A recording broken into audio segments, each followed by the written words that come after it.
Welcome back to Check Please, the D&D podcast. Last time, the group finally came face to face with the mysterious Glarv, a powerful demonic being bent on the destruction of Vil. After narrowly escaping, the group took the Council of Corona and learned that they would need to journey to the world that Glarv came from to find his totem. But in order to do this, they would need to travel to the far-off nation of Darahan. The lot of you are standing inside the Circle of Stones. Vera has activated the gate in the way that was shown to her by Corona, and winds are kicking up and circling all around you, as if you're in the center of a tornado. You get the strange lurch sensation in your gut as you feel like you're being pulled somewhere else very quickly, and you feel the world start to settle back down around you. And right before it finishes, something wrenches all of you to the side at the last second. What?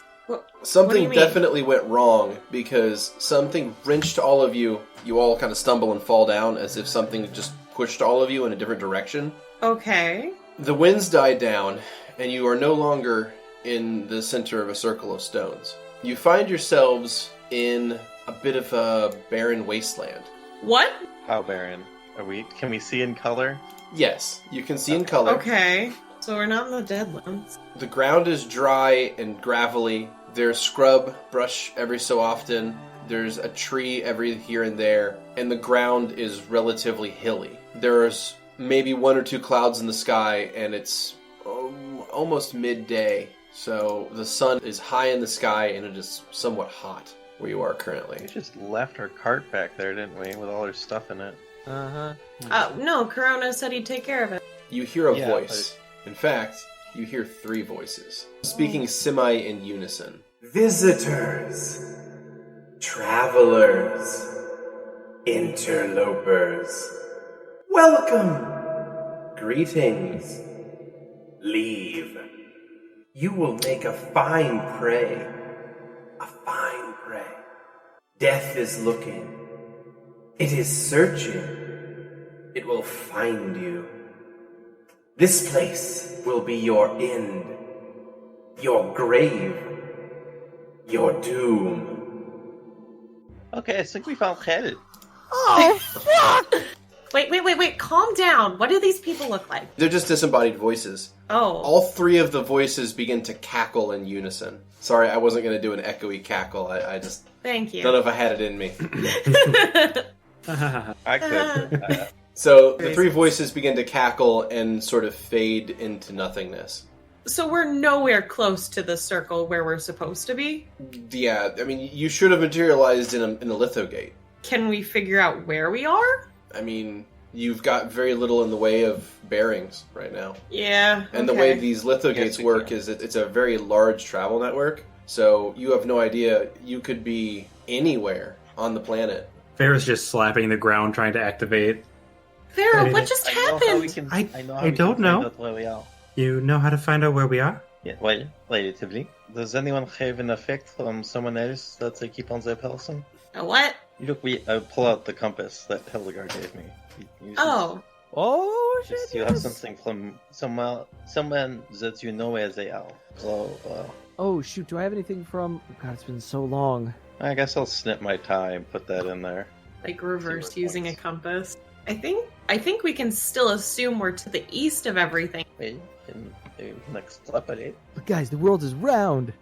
Don't say stupid things, Markus. Yeah, what are you, some kind of idiot? It's just a sphere!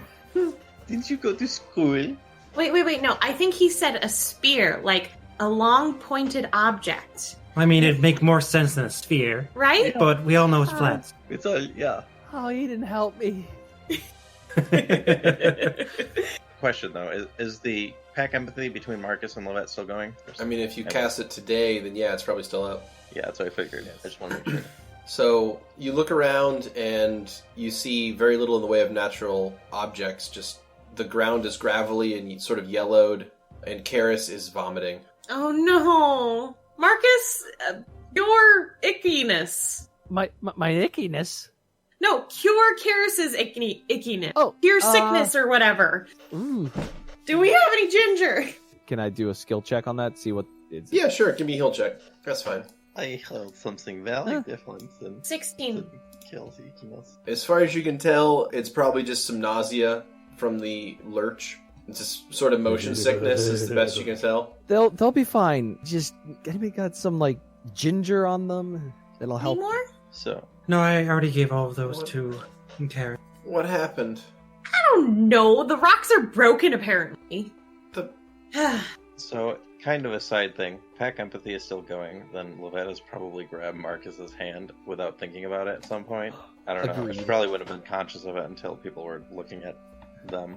Soul's busy trying to figure out if they need to be mad at Vera. They're like, did you do this on purpose? Markus unconsciously just takes the hand and holds it very tightly, as more of a reflex. I thought those were supposed to travel along ley lines.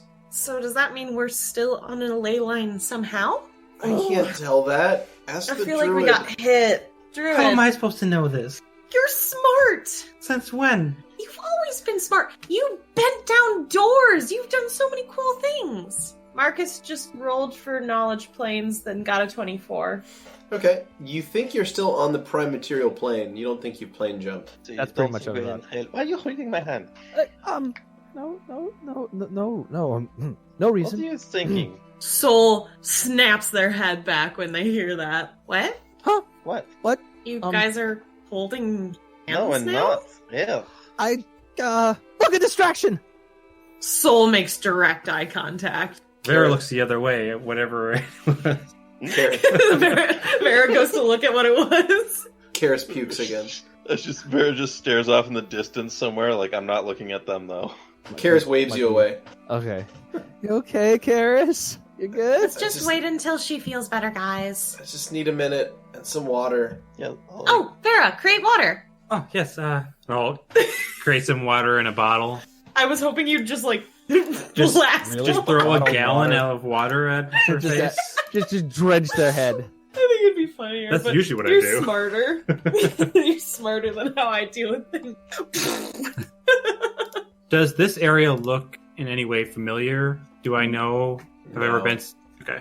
It doesn't really look familiar. You really have no concept of where you could be. The sun's almost directly overhead, so it's hot. It's pretty parched out here and hilly. The hills are sort of rocky. You're not entirely sure where you could be. You don't see any mountains either. There's just hills. There's no other landscape that you can see from here. You're sort of at a low point between some hills. And there's nothing in our vicinity right now. Like we were in the Stonehenge Right, place yeah, before. you were in that lithogate, and now there's just nothing around you. Okay. I don't understand the way that ley lines work. So, is this a ley line? I mean, I don't know. I think everyone's just instinctively Actually- probably looking at Vera. Is there something I could roll, like Yeah. nature check, Yeah, to see if I knowledge. know? Yes, knowledge nature. On Druid. Oh, 10. Do you have detect magic 15. as well? Me? Yeah. Oh, you're talking about like the spell? Yeah. Yeah. No, Is it I do. Not prepped? I don't. I do. Okay. I don't know if. Everyone except Vera does. Okay, it's fine. Markus has both the knowledge nature and the detect magic spell currently. Why? So Yes. okay. So 24 wow. All right. for nature for me. So, Soul and Markus, you guys both detect something strange when you're looking at the area and trying to determine what the natural effect of it is. And that is that it definitely does not exist on a ley line, but you feel the presence of one was here recently, if that makes any sense. No. Okay. Okay, I'm gonna use my eye with detect magic then. Mm-hmm. You see the area around you is dissipating. There was a lot of nature magic here a few minutes ago, and it is rapidly vanishing.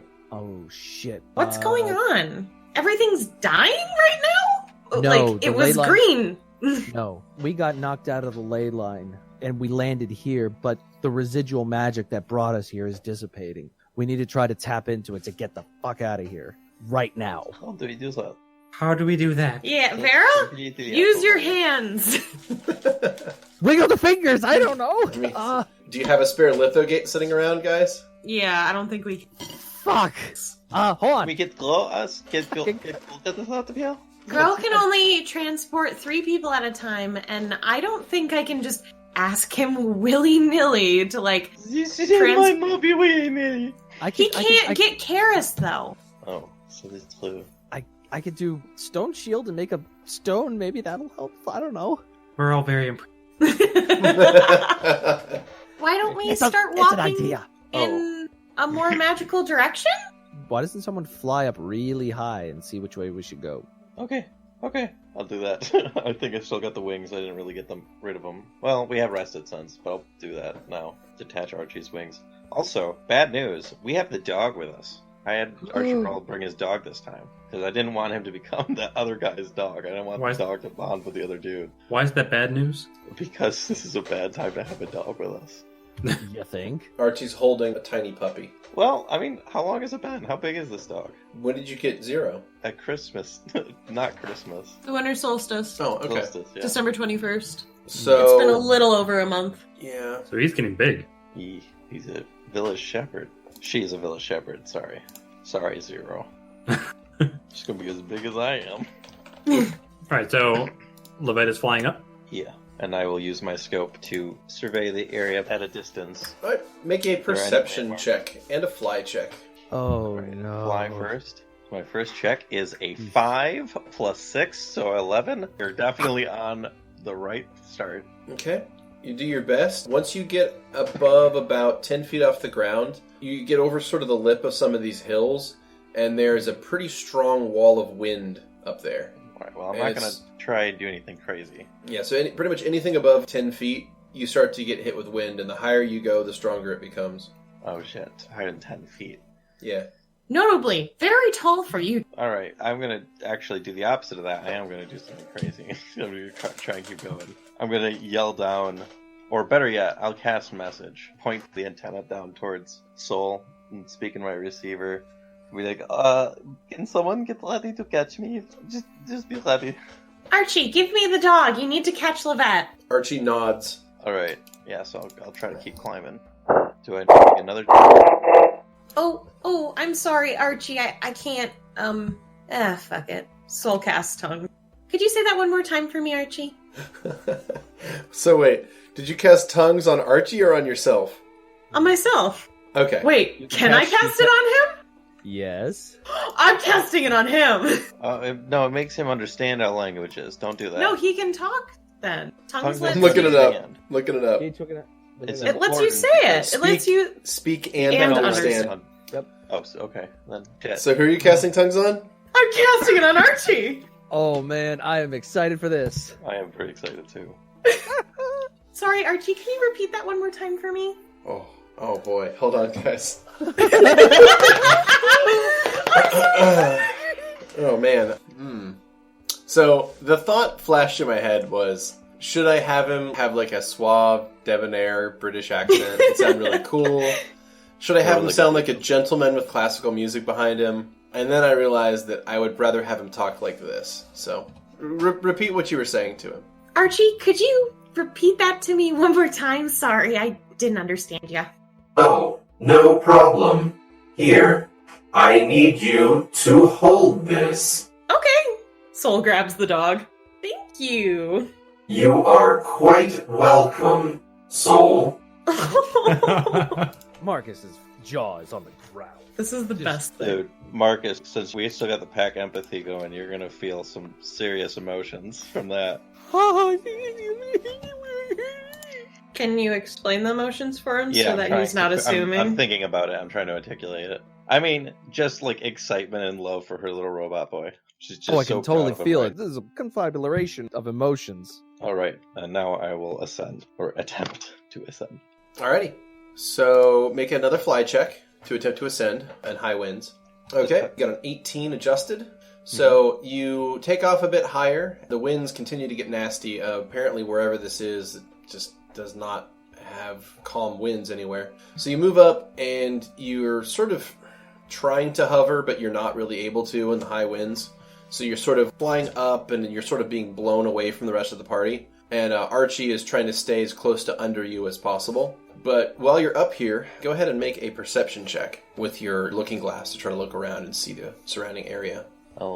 Okay. Comes up to a 16. Okay, you use your looking glass and you look around, and it looks like, as far as the eye can see, is this sort of hilly, rocky terrain. You think that it ends at the horizon in all directions. So it looks like you're like smack in the middle of some sort of wasteland.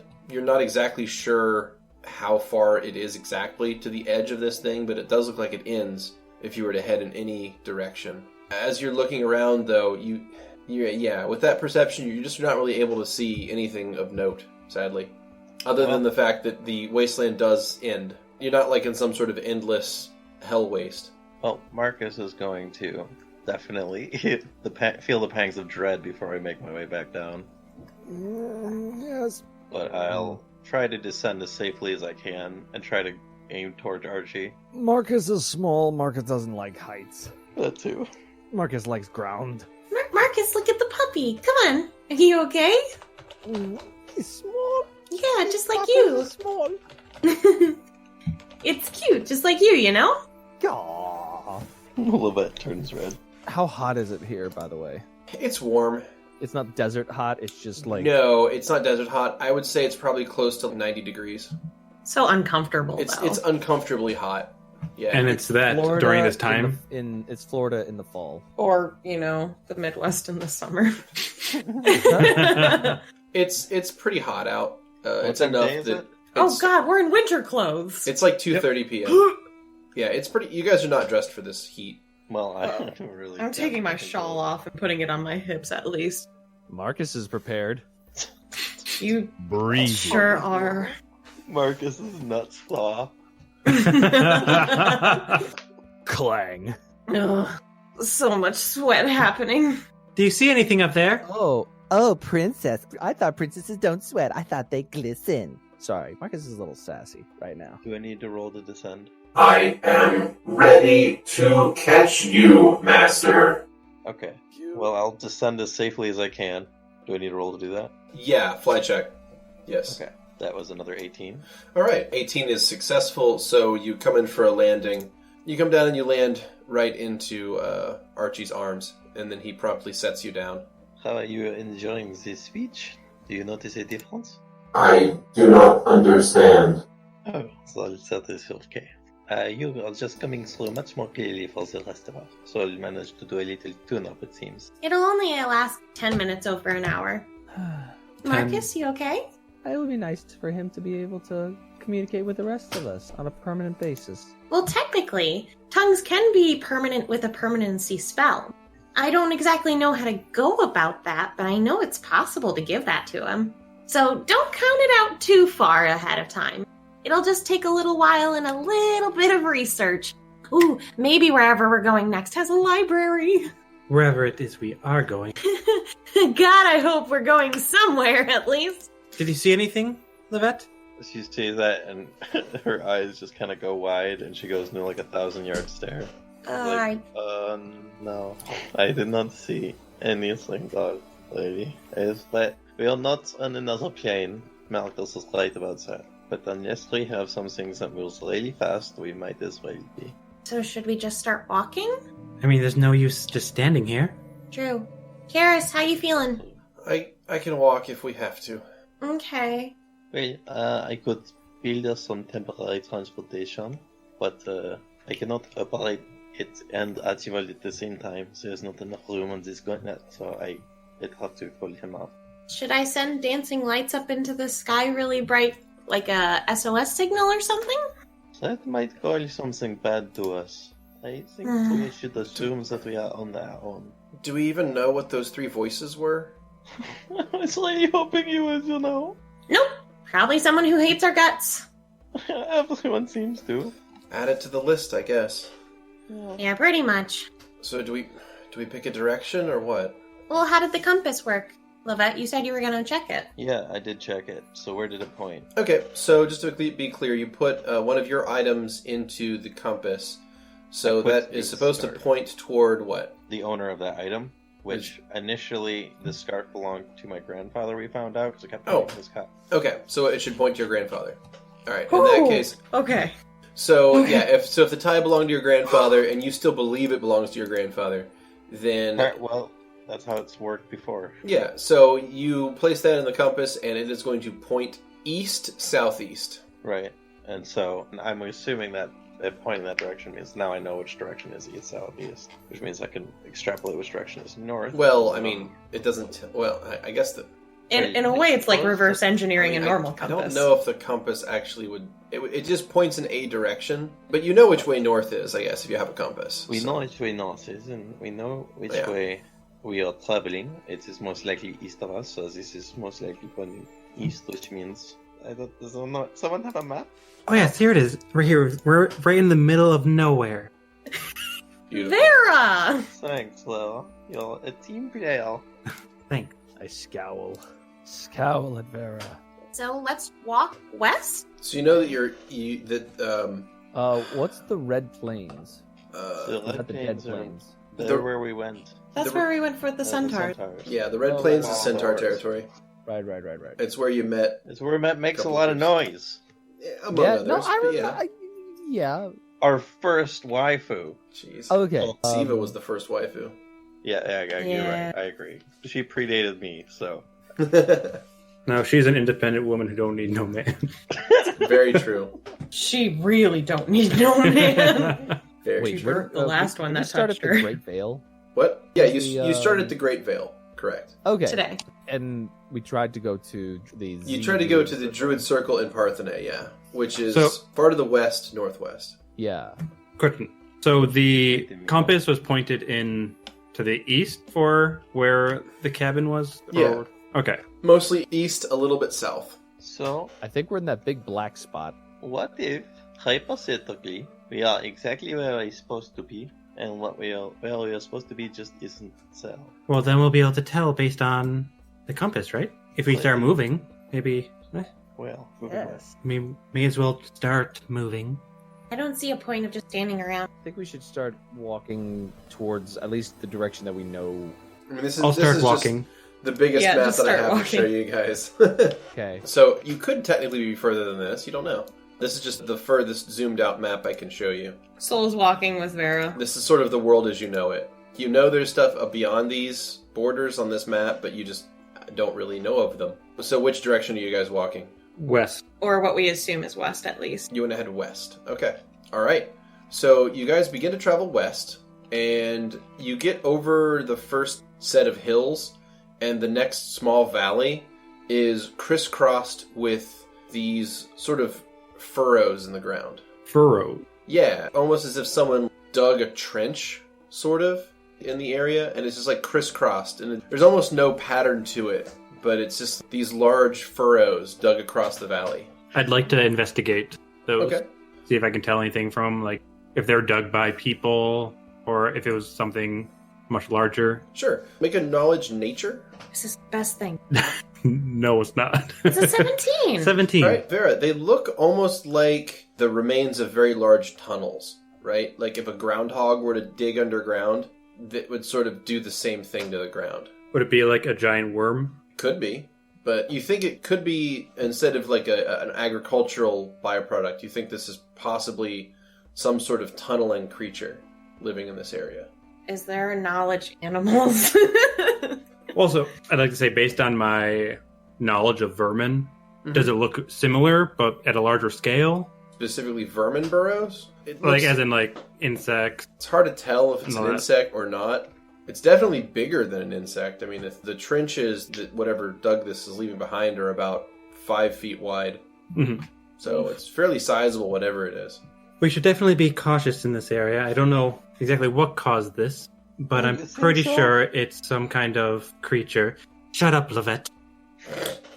Jesus. I didn't even hear what Lovette said. It's being sassy over there. I'm terrified right now. Just keep a lookout. Yeah. Should be fine. Lovette, why don't you fly above the burrows just in It's really case? windy. It is really dangerous up there. I just mean slightly above them, just so you're not touching the dirt. Why? What do you think is going to happen if I touch What it? if, like, a giant worm comes up and it comes and grabs you? Ah! Wait. So I'll fly. So I'm at like eye level with Soul. Just kind of hover. Okay. Great, this makes Markus the shortest person in the Party. Soul The picks up dog Markus, shorter. Yeah. because Archie has the dog now. Okay. You guys continue to walk along, and you walk down the slope of the hill and into the valley, walking across some of these furrows. Make perception checks. Okay. Oh, fuck. 17. Pretty bad. Ooh, 16 too for me. Got 10 total. Markus is the worst with a 7. Did any of us notice anything? No. Nobody rolled above a 10 with the die itself. All right. That's insane. So what I'm going to do is I'm going to share a map. Boom. So Sol is holding Markus. That's why Markus is there. Archie is going to be somewhat near Lovette. So let's move everybody into the middle, roughly. And what is going to happen is, as you guys are walking, you get a feeling, but it's a little bit too late, of the ground moving. Good call. And you kind of notice, you look to the right, you feel something moving, and you look around. And those of you that look to the right, you see the ground lift up about 15 feet to the north of where you're all standing. And you see a creature burst out of the ground and make some attacks. So what this thing looks like, it's almost like a rhinoceros, but without a horn. A hippo? Yeah, Yeah, right? kind of. Probably a poor description. It's a naked mole rat? Tremors? Oh, God. Not quite. So it's covered in armor plates. It's got large claws to dig through the ground, and it has a massive mouth. Jesus Christ. It looks almost like a fish with an exoskeleton. Yeah. Yeah. So it sort of swims through the ground as it moves. So anyway, it's going to hop out of the ground, and it's going to move down, and it's going to attack Archie initially. A Bulette? Didn't I fight one of these things? Probably. Oh, did you, Markus? Oh, shit. Okay. Well, don't worry about it, Garvin. You So- didn't live to tell the tale. So it pops out of the ground and takes a bite out of Archie, who is currently holding Zero. Luckily, Zero is in its left arm, and it's Archie's right arm that gets bit. He takes 14 points of damage and is taking more time to carefully set the dog down away from the Bulette than it is to defend itself. So we're going to roll initiatives now. All right, and the Bulette gets first initiative. That's lovely. Okay, so it's going to make a full attack against Archie. Looks like it hits with a bite and a claw attack. Oh, no. And Archie's down. So he almost immediately destroys Archibald. Well, Garvin. wait, hold up. I'm using my Oh, okay. lifelink once He's at -1, so do you want to... If he's at -1, then yeah, I'll take the 1. I can't make him have more than 1. Okay, so I'm going to take him to 59 and give you 2 damage. Alright. Alright, so he's still up then. That moves us on to Garvin. Garvin, you're being held... Markus, you're being held by Sol. This thing just burst out of the ground and just ripped Archie down. What do we do? Ooh. I would ride on your shoulders, but no, you don't like that. the time. We've still got that pack empathy going, so you have all that pack going through. Soul has released Markus. That's like a Get my boy! channel heal. Out of character recommendation, unoccupy soul space so that you guys aren't dying. Heal. Yeah, boy. 17, very nice. Alright, Yeah, but that ain't gonna help him later on. With that thing standing right there. okay. That's my turn. You got it. Lovette, you're up. You're 10 feet off the ground. Archie's right near you. Drop to the ground in 5-foot step. Then I'll do that. And I'll just take up my movement. Yeah. And then I will cast Full Strength. Place the film in one of the things and... Okay. So go ahead and apply that to Archie. Gotcha. There we go. Alright, I think that's all you can do. Worst field trip out of Ville ever. I don't know, the other one was pretty bad. Agreed. Alright, Archibald.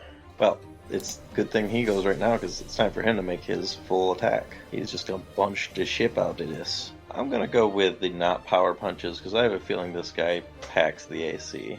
Well, that was a natural 20 for one of those attacks. I don't know if it confirmed.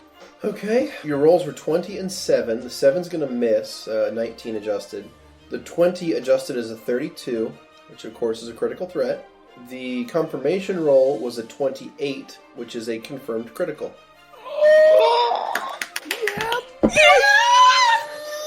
Actually be a good card. Actually be a good card. So, bludgeoning critical. One Okay. punch. One punch, that'd be so cool. Roll a d6, please. Okay. And now drop your damage die onto the Bulette. Oh, yeah. Ooh. Alright, so your critical card is called Low Blow, and what it's going to do is it is going to apply the sickened condition to the Bulette for the next 4 rounds. Ugh. Nice. You punched him in the dick. Yeah, pretty much. You strike him in the soft underbelly, and he's definitely not feeling good right now. And the wings also got 2 attacks. I don't think that they have a chance of hitting them unless a critical, so I'm actually going to You may as well, right? attack. Or unless you're worried about critical miss. Well, yeah, I'm not worried about it. Didn't But- hit. Thank you for not Yeah. jinxing it. Both miss. Alright, so that will take us on to Vera. Alright, what do I know about this creature? Give me a knowledge nature, and I'll tell you what you know about it. That's a 22. Excellent. So, you know that a Bulette, or Bulette, is a burrowing creature that hunts by tremor sense. Typically lives in arid or wasteland conditions, anywhere where there's like a loose soil, like a sand or gravel-based soil. They are capable of leaping out of the ground when they enter combat to make a dramatic attack to start their battle with. You know that they have a particularly dangerous bite. Their bite attack has higher damage bonus than it should otherwise based on its size. What in particular were you looking for? I'd like to know, are they territorial?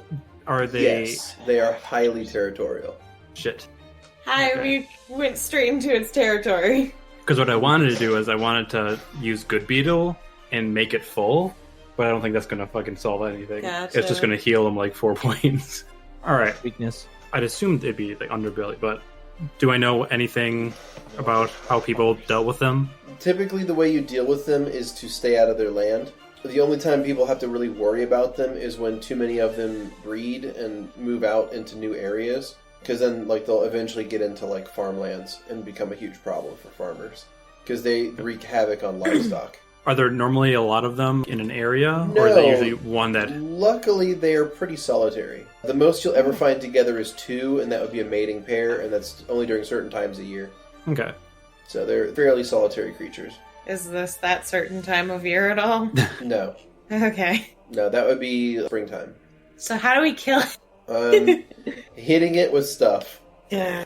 Alright. For the underbelly, In- I guess? In that case, I'm going to transform into my Mellifera's Boon, and I am going to send a husk spear from beneath it into it. Alright, go ahead.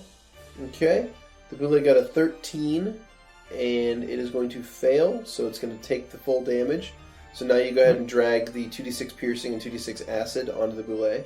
So Right, it's so going that to is- take 14 total damage. Thank you, Beardy. Very good. Alright, so that is Vera's turn. It's going to take us to Karis. Karis is going to say, "Why the hell didn't I bring my skeletons?" and begin casting a spell. Soul. Alright. Just to get everyone a little more buffed up for beating this guy. And then I'm gonna move there. Alright, move 15 feet to the east. And that is your turn. Alright, Bulette, beginning of round 2. Alright, it is going to attempt to continue mauling Archie. Okay, it looks like it only hits on the bite attack. Oh boy. Only. Alright, it deals 14 damage to Archie. Alright, he's still up. Alright, Healing time! Marcus. Oh, I'm gonna be that guy today. Oh, I need to- Nothing different from the Weaver fight, technically. Nope. Oh, not as good. Alright, you heal 10 HP to everyone. And I take a step. Alright, Lovette. Next up is going to cast, let's go with Mage Armor, again on Archibald. Doing great, Archie. Keep him going. Other than that, I'll just stay where I am, because if I get close to this thing, he'll eat me, and that'll end my turn. Alright, that'll take us to Archie. Alright, Eagle Punch. You know, there's a chance. I'm gonna go for the Power Punch. So 31 and a 29. And fine rolls. A nat 19 and nat 17. yeah. Yeah, Okay, really. both attacks hit. Roll damage. Woo! Yeah. All of my luck channels directly into Archibald. Woo! Yeah. 22 Mitch. And 18. Not bad. Ooh. Alright, Archie lays down some serious punches and does a lot of damage to that Bulette. He's red. I also want to do the wings for him, We'll go for it then. because might as well, right? Well, That was another natural 20. Fuck! On a 26 on the other Archie! one. Alright, so that was a nat 20 and a nat 18, adjusted 28 and 26. Both of those attacks are going to hit, and the confirmation roll was a 24, which confirms. So, Yeah! let me pull you another crit He's card. puppy protector! He just John No, Wick really. that motherfucker. We need to bring the dog everywhere, and he'll just go into rage mode. He Okay. gets turned into John Wick. You Yeah, guessed it he's right. currently puppy lusted, so go ahead and roll the damage on the wings. The first one should come Alright. as a critical. Yep, Oh, and then roll another damage for the second wing attack. Alright, that's 19 it. and a 12. Boom. Dead. Holy shit. Alright, What was the crit? crit was called Thunder Strike. You deafen the target for a d4 rounds. Oh. Alright, so Archie Just lays fucked up the night. enough damage into that boulet that it drops. Damn. Alright, unlocking tokens. Someone heal Archie real quick. He's got a boo-boo. Is anything valuable on Boule? Not particularly. Okay. You could probably sell parts of it as like curiosities or trophies. Is the meat any good? I mean, it's edible. Wow, there's quite a lot. It's like I getting a was buffalo muted, I on the didn't realize. Oregon Trail. Yeah, I'm not Oregon Trail. I was thinking the same thing. You killed 300 No. buffalo and you can only bring back 200 pounds of meat. I'm What am I saying? You can only bring back 100 pounds of meat, even though you shot 3,000 buffaloes. I'm casting Rejuvenate Eilon, healing up my boy. Okay. So proud of my boy right now. And he can still talk, technically. Archie will pick up the puppy. You did so good, Archibald. Who I'm actually- is a good boy? You are. Is it good? I think that's the most adorable thing I've seen all day. There hasn't been a lot all day. Really, it was only just this. Yeah, that's pretty much it. Alright, well, I feel pretty confident after that, but I'm not going to tempt fate. We should get moving. Well, we might want to take a little bit of meat. I don't think all of you want to just eat. Oh, well, yeah, I'm okay Insects. with that. Is he saying that? So I'm going to carve off some stuff. Make a survival check to butcher the animal, please. All right, that is an 18. An 18, okay. So go ahead and on your character's inventory add moderate quality boulet parts. Also go ahead and add. Let me roll some dice here. See what you're able to harvest. Yikes! All right, so not a whole lot of meat, honestly. You're able to harvest 17 pounds off of this thing. Still a lot of meat. Yeah, but not knowing what is good and what isn't good, you end up fucking up a lot of it. You've never butchered a boulet before, so like you cut into what you think should be meat, and you accidentally end up rupturing like an organ or an intestine and contaminate a lot of the stuff. And purely because I'm very curious, I'm going to open up the stomach. I want to know what this thing's been eating. Okay. Inside, you see a lot of lizards, snakes, rabbits, a coyote here and there. Like, Oh, a doggy. so it seems to just be. It's an apex predator, so it'll eat anything out here that it can. But no adventurers. No adventures in its stomach. no. Okay. Well, I guess that might be a good sign. Yeah, that we're in the middle of nowhere where no human goes. Or others. Where everybody says, yeah, don't fucking go there. It would be a clue to see if others have met the same fate, so.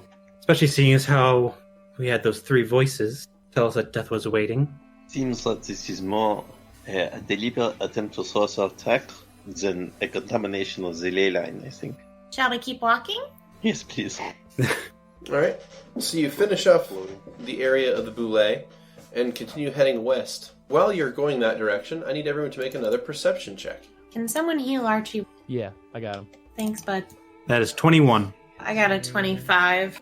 We're like, Okay. time to be more perceptive now that we just got our ass almost handed to us. So you guys travel to the west, and you go about 20 minutes or so. You travel about 20 minutes to the west until it would be Sol and Vera and Lovette. You all hear a rhythmic crashing noise. Something striking something rhythmically. Like metal? Or... Yeah, it's hard to tell, but it sounds like metal striking something, and it's every couple of seconds. Like cymbal or a gong or something? Is it musical in any way? It doesn't seem musical, although it is rhythmic.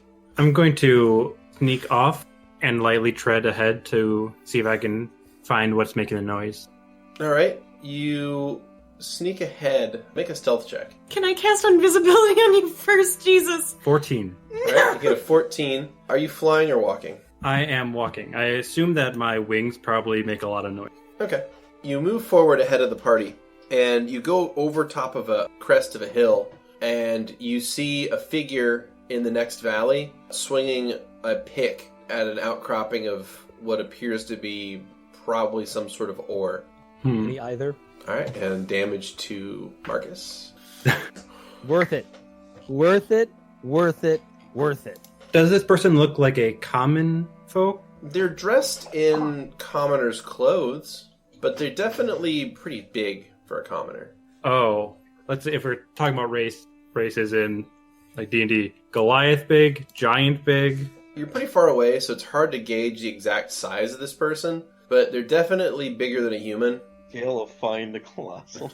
Let's go for Find the Colossal. Probably still fits in medium. Weird color or anything? Can I? You're still pretty far away. German? Though. You see a rather large human or humanoid-shaped person mining out here. Yeah, I'm going to return to party, and so there seems to be a individual mining ahead, quite larger than us. I don't know their disposition or anything. Is it possible to go around and not bother that person? I assume this is a giant, like you're in the middle of nowhere, so I assume so. But they might be able to tell us where we are, or we can go around them. What does everyone else think? If they're mining something valuable. And as long as they're not a dwarf, they have no reason to hate us. Or an orc. Why would an orc hate us? Or a gnome. Yeah. Or a weaver. But it's taller than a gnome. Have your list of races that can't stand the party, and that list gets bigger and bigger. Get bigger every day. Giant, gluttonous, terrible, asshole monster guy. Hold up. Oh. Glarv. Yeah, him. So, Lovette, what do you think we should do? I mean, we are in the middle of nowhere. This is maybe our only option. So, talk to him is what you're saying? I would say so, yeah. I mean, if we go around him, we might miss our only chance to get out of here. But I don't know, we did pretty good with our last fight. I'm confident that we can crawl out of something bad, but we couldn't just create something good. Alright. Lovette says talk to them, so is that what we should do? Kira shrugs. I mean, our other option is to wander here slightly aimlessly. Alright. This is a four, maybe we will get context. And if we're lucky, he'll only have a pickaxe, so... Yeah. Never assume that. I said if we're lucky. Have you met us? Alright, so we head forward then? Yeah, to go talk to him. Yes, please. Alright. So, who was taking point in approaching this miner? I don't know. Lovette, I think, has a higher diplomacy than me, but I can take the front if you want me to. Alright, I guess I'm the one who's approaching. Cool! I think I could. I could do this. No, Markus. Wait a minute. Stay in the back. No! Oh, I want to be helpful. You are helpful when you're here. You're using Markus as a basic heal whore? I'm not a med kit, damn it. You're the best one I've ever had! Okay. I approach the mining... Well, we're getting closer at least. Can we discern as we're getting closer what the heck he is? Sure. So, as you get closer, you get a sense that this is not quite human for a couple of reasons. One, the figure has a long tail that sort of is swishing back and forth as they're mining. And two, their head has two large horns that kind of arc off to the sides and then like curve forward as this figure, which is about 7 feet tall, as far as you can tell, is mining. What color is its skin? It doesn't matter. That's wow. racist. Wow, I had no idea you were so shallow. Don't worry, it's an elf thing. Sorry, can I tell if this is a tiefling or not? Could be a tiefling. It'd be a really big tiefling, but it could be one, yeah. Can I make a roll for figuring out that? Knowledge tiefling. If you don't have that, you can lore master it. There's not really a roll to determine if someone's a tiefling, I mean, aside from like a perception check, but... No, like, just understanding like what this person is specifically. I just want to know if I can discern that while we're getting closer. As you get closer, you're not sure. It could be a tiefling. You're only seeing them from behind. They're wearing a very small amount of garments on their top half. They have what appears to be like a coat or a longer shirt tied around their waist.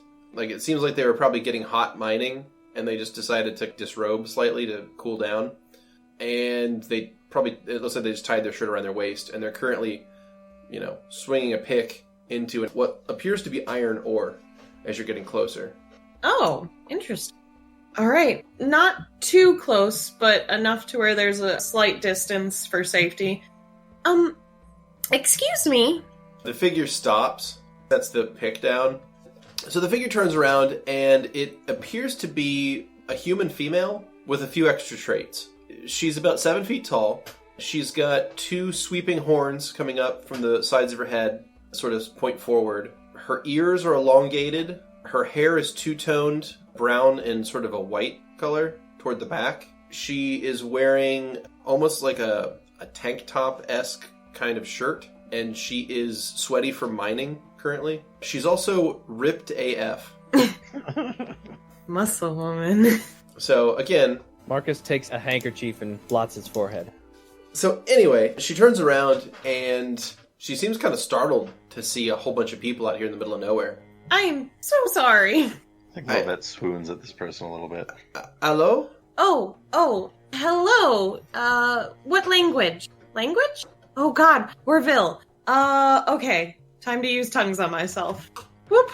All right. Was she not talking then? She had a accent, so I thought this would be easy for her if I just... Okay. So, you cast tongues on yourself, and you are able to speak in all languages now. Okay. That's on her. So anything you say will be understood. Yeah.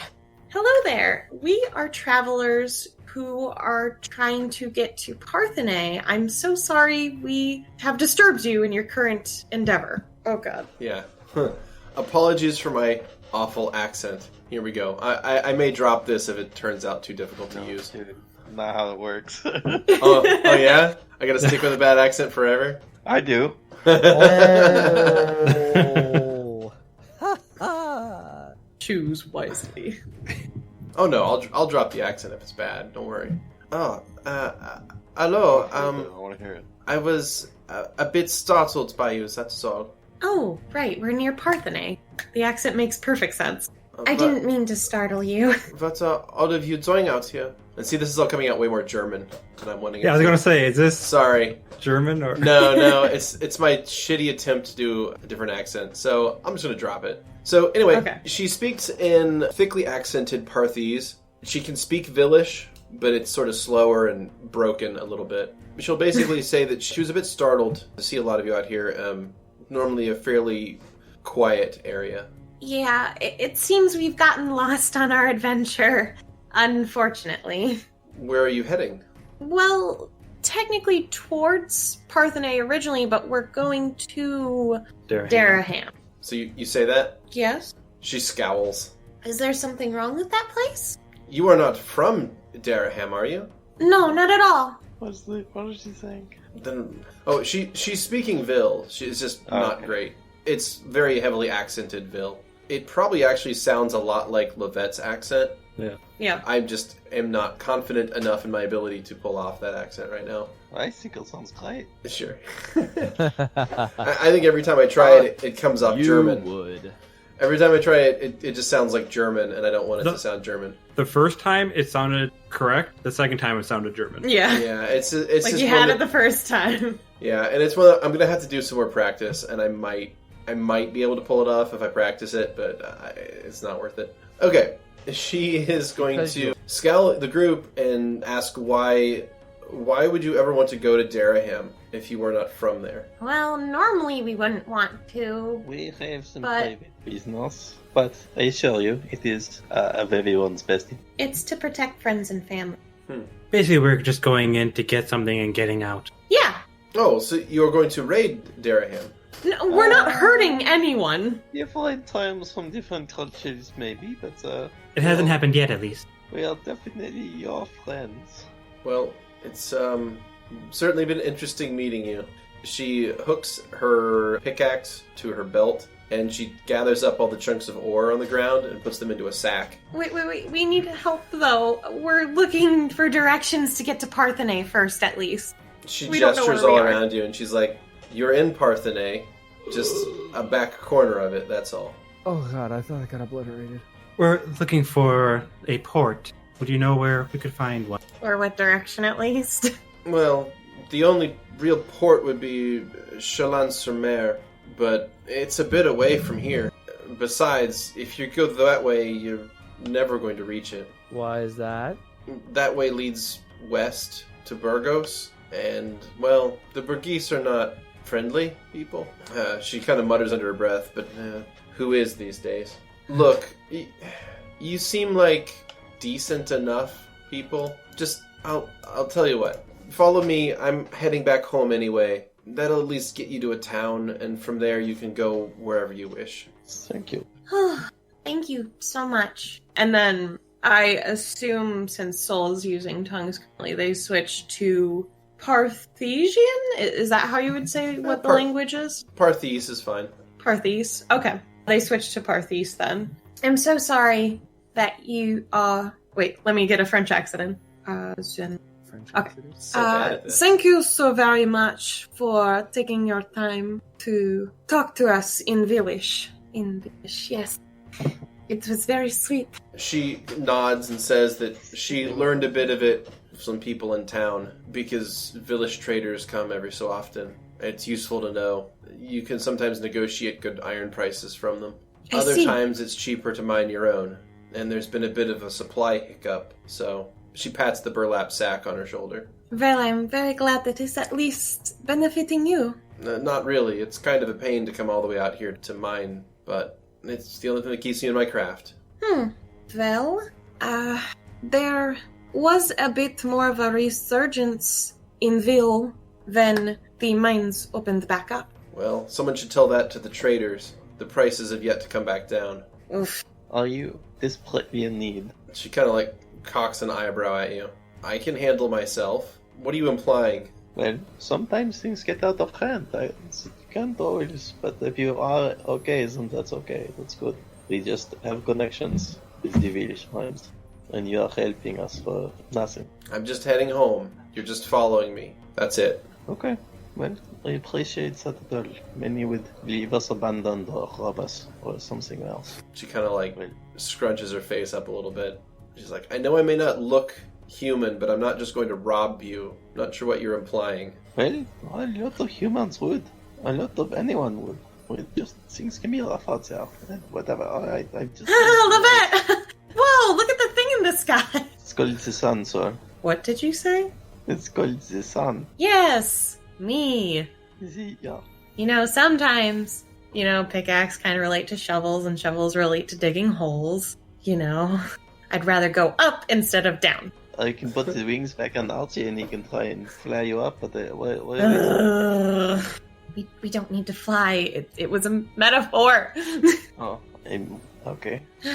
Vera can fly too. Well, is it so? She can fly. Can't everyone fly?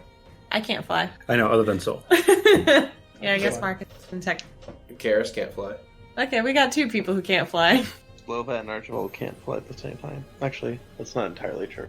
Well, can we keep moving so we aren't here? Yeah, let's get going. The strange creature says, whose name you never got. She starts walking east. So, you said your profession involved iron. Are you a smith of some kind? Mm-hmm. Ooh, delightful. My name's Soul. What's yours? Everyone calls me Belle. That's a really beautiful name. Belle, would you by any chance know anything about, I don't know, maybe a bunch of voices coming threateningly, talking about death awaiting? I don't know. She stops and turns around. You heard voices? We didn't say that. No one said we held voices. We just, maybe we held about voices. What kind of voices? What kind of voices did we hear? Sounded like multiple voices all on top of each other. How many exactly? 3? 3? She breathes a long, slow breath. Yeah, we should keep walking. Aye, Belle. Okay. Is there anything we should know about that? Yeah, I'll explain on the way. She starts walking again, and she launches into somewhat of a story. She says that you're currently in Parthenay, but you're in part of it known as the Halette Hills, or the Halette Hills, if we're going to be throwing around accents. So if you look at this map that I drew up, Ooh. this is the Parthenay map. Ooh. Yeah. So this is Beautiful. This is the Parthenay map. You guys are in the Halette Hills, up in the northwest, and Bella's taking you east to her village. She says that the hills here have long been haunted and tormented by a coven of hags. They typically leave people alone for the most part, at least commoners. They typically leave alone, but they like to prey on people that have magical abilities or talents, because the rumors are that they catch them and eat them to gain their powers. So, it keeps a lot of people out of here just because it's scary, but those stories have never bothered Belle. She says that as far as she's concerned, there's a lot of exposed iron ore that's easy pickings. It's just a bit of a walk. Well, glad we're getting out of here then, if that's so. Yeah, we best make good time. If the coven's, as real as the stories, then you might not want to face them. They were able to interrupt quite powerful earth magic, so I think that's a safe assumption. Belle. Yeah. Did you? I know you were concentrating on your mining, but did you happen to hear a real ruckus? Probably about a little bit before we met up with you. Nope. Well, I don't know if it's a normal thing out there, but we were attacked by a Bulette relatively close to where you were mining, just so you know for your own safety's sake. Yeah, you want to be careful about those. They tend to burrow through the softer ground out there. She points to the ground that she's walking on, and you notice that she's been walking on larger stones. Oh. Seems like she's taking a specific route now that you're actually looking to avoid stepping in the gravel, like the hill to hill, with as little walking in the valleys as possible. Huh. Yeah, as long as you stay on the rock, they leave you alone. Have you ever had a problem with that before? No? Should I have? Well, they're not She's fun. a smart person. She kind of grumbles under her breath. She's so good. Well, stay safe out there. It's kind of... I wouldn't want to wish... Soul puts their hand on Marcus's mouth. I think she gets it. So, about 2 hours of walking. So we'll go ahead and advance you guys to about, we'll say 6 p.m. on the 26th of January. You guys reach the edge of this hill country. You exit the area and see normal flora again for the first time. And on the edge of the horizon, you see a small settlement with farm fields around it and, reasonable collection of buildings. She looks at it. That's Tulay. It's my hometown. There's a few places you can stay in there. Come on. I'd like to beat the sun. Agreed. All right. She continues walking, leading the group on. Is there anything else you want to do on the final stretch between the hill country and Tulay? Or just follow quietly? Just follow for now. Oh, How long of a journey is it? It'll be a few more hours. It's long enough that the pack empathy would die out. Yeah, it's run out by now. Soul pulls out their musical instrument to play while we walk. Oh, you play music then, huh? Yeah, it is one of the main things that makes me really happy. Sounds like Rose. Rose? She kind of blushes slightly. Nothing. Do you have a crush on someone? Not exactly. Okay. No worries then. Don't mind me. I'll just be playing near you then. And not exactly singing, but definitely humming / doing like a doo-doo-doo song. No words, just having a melody along. You're all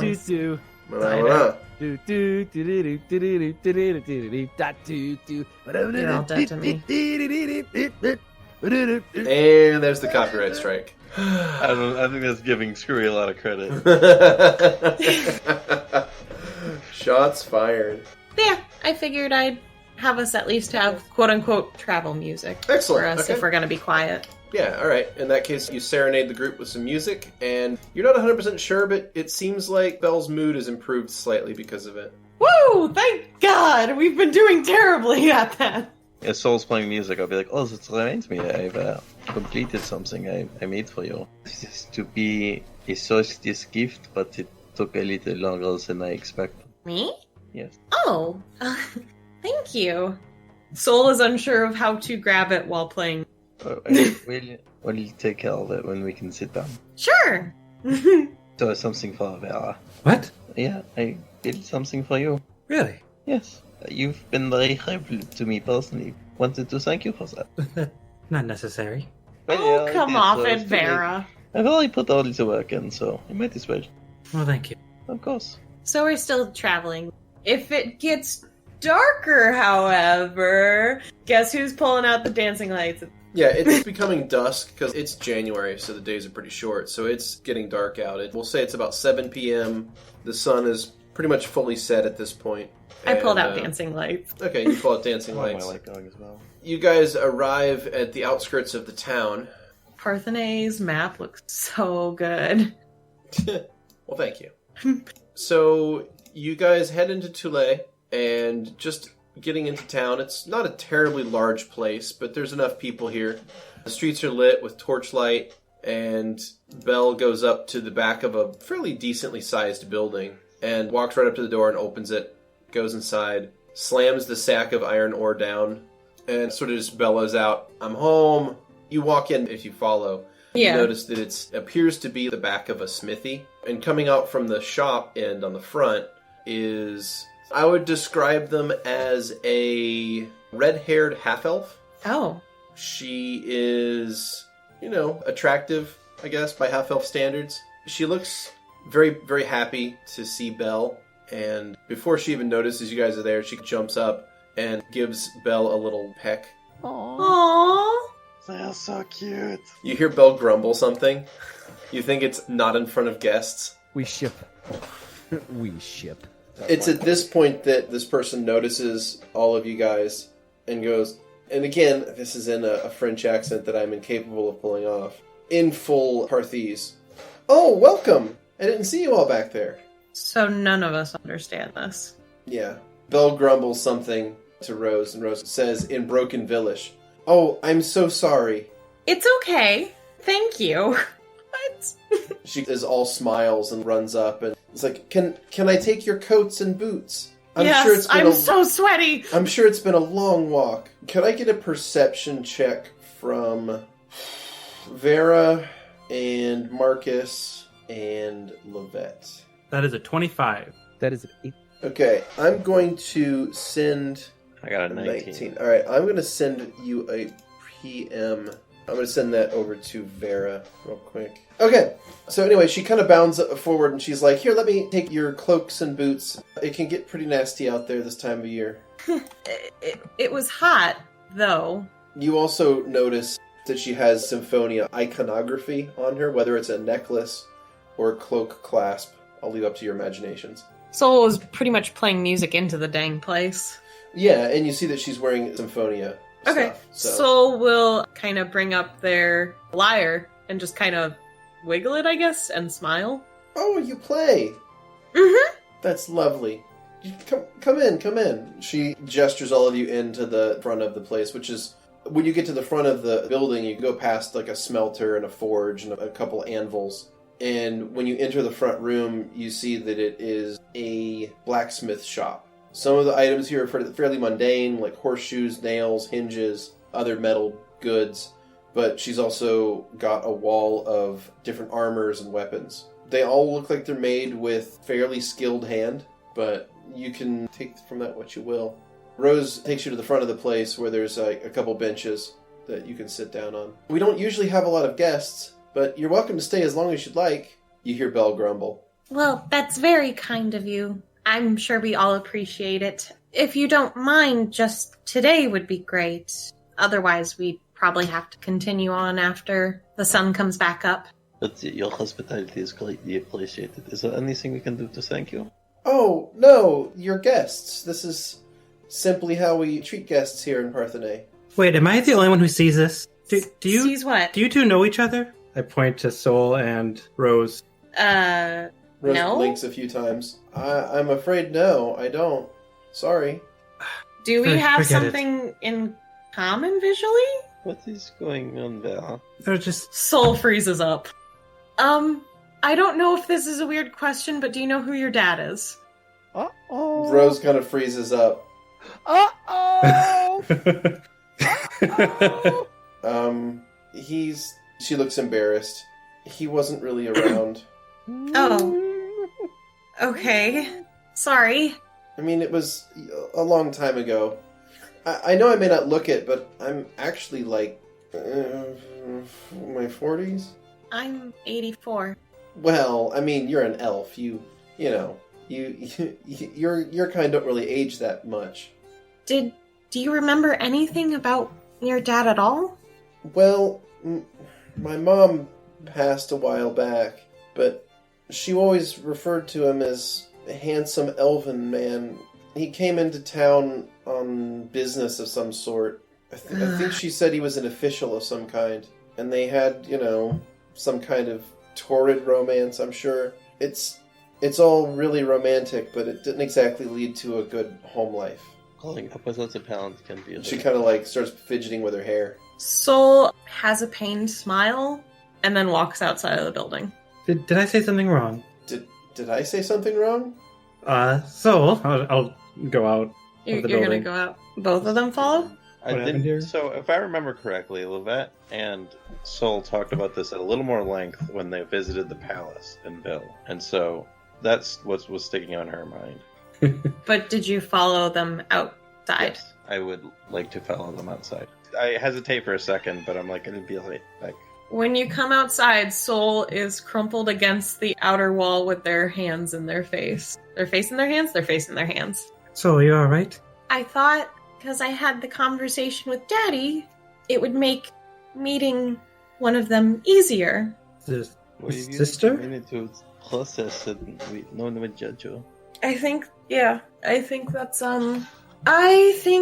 that lovely young lady in there is one of my half-siblings. I'm confused. What's the difficulty here? He ruined her life, pretty much. Oh. He made that home life terrible because he was up in a whirlwind of romance. Ugh.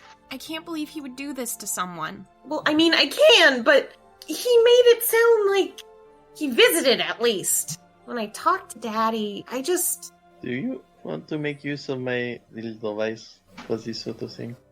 No. I didn't know if maybe words would be insufficient. I have no actual proof, technically. I just have a high suspicion that they're related to me. Well, you can't undo what's done, but if you are concerned about it, I think being a good sibling is all you can really do. You're right. Soul stands up and goes back inside. Sorry about that. I had a panic attack. I'm back now. Did I do something wrong? I'm so sorry. You did nothing wrong at all. I didn't. You are mean to- wonderful and perfect. You can see tears in her eyes. Oh. I didn't mean to upset you. You are precious. You didn't upset me. Soul runs up to them. I promise. I don't ever want to hurt you. That's the odd thing to say. Is there something I'm missing? I have a father who has several children across the world. He's a diplomat, and I know that several exist. She hears the words you're saying, and they kind of wash over her. What are you saying? I think maybe there's a chance that we might be related. Bill steps into the room and says, "She's your sister." Sorry. I use they and them pronouns.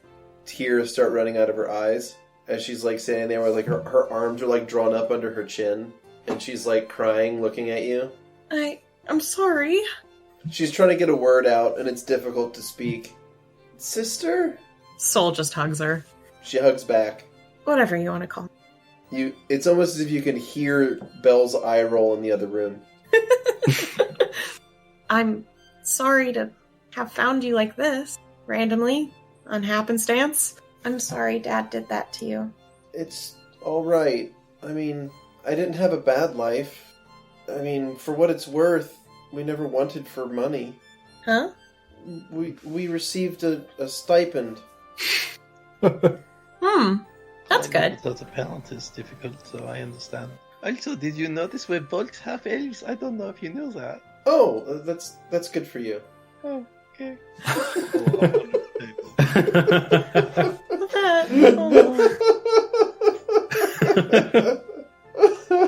Damn. Oh, it is my sibling. That's true. Oh my god. So, Rose, do you mind if we stay here the night? She grins and she's like, "Of course not. You're welcome to stay here as long as you'd like. What brings you out here anyway? Why are you even out in Parthenay? Tell me your entire life story." Oh, wow. Okay, where to start? I'm so sweaty. I'm so sweaty. That's a good thing to start with. I mean, we were trying to get to the Druid Circle. Yeah, we originally were using a Druid circle to get to the one around here, but we somehow ended up in the hills. It's very strange. But we're trying to head north currently to find something that I hope exists. Strangely vague. Yeah, it is. I'm better at answering questions. What do you want to know? Well, I suppose my first question would be, what's Dad like? All color drains from souls. I mean, I've kind of always wondered. I never really knew him. Daddy's kind of like how I always imagined a traveling hero was when I would read books when I was little. She smiles. He would always be away from home, really. He was a diplomat, so it was his duty to make sure that the village that I live in, although a secret one, secretly stood in good placements and made sure things were savvy with other places normally. And that's also kind of why he ended up meeting a lot of people. But whenever he'd come home, I'd probably show him whatever magic I had learned that week or month or months. And I would show him that, and he'd show me what he'd learned, which probably was more parlor tricks to keep small me excited about things. But he always talked about taking me outside and showing me what the world looked like. I was kind of stuck at home, my home, for the majority of my life until about last year. I mean, technically 2 years. Has it been 2 years already? We lost a year. Yeah. But, I don't know, he was always so nice when I was little, and he always seemed so heroic and had, like, this set idea of what exactly he needed to do at all times. I don't know if it was a word like justice or something, but he was very dutiful, very kind. He has a smile that makes you feel warm no matter what. He has a way of making people feel important. Rose is weeping silently, listening to your description, and she's gonna, like, barely be able to say the words thank you and give you another hug. Oh, I hug her back. For what it's worth, my hair color's the same as his. Well, the long portion. My short little tuft up here, still kind of turning into that blonde, but it's a little red near the roots.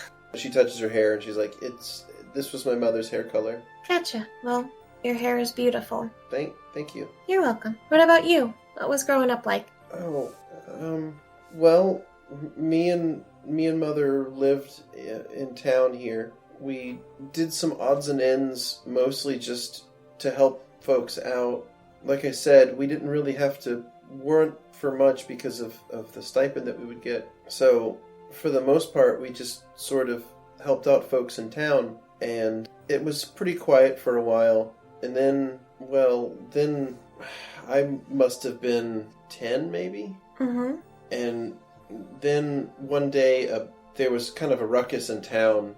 A baby had been abandoned in town, and no one had really knew where it came from. And folks were wondering what to do with it. And she kind of looks somewhat embarrassed. You hear from the other room, "Really? You're going to tell him this story?"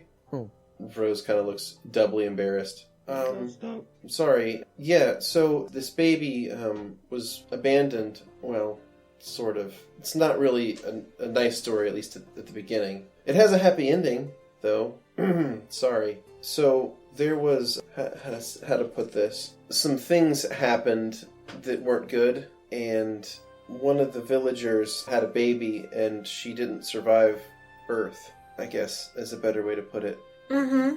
So the town was trying to figure out what to do with the baby, because it wasn't like everyone else. Uh-huh. So, well, some folks wanted to get rid of it, and some folks wanted to not, and me and Mother, well, we gave a bunch of gold to make sure that the kid could have a place. So she looks like really embarrassed.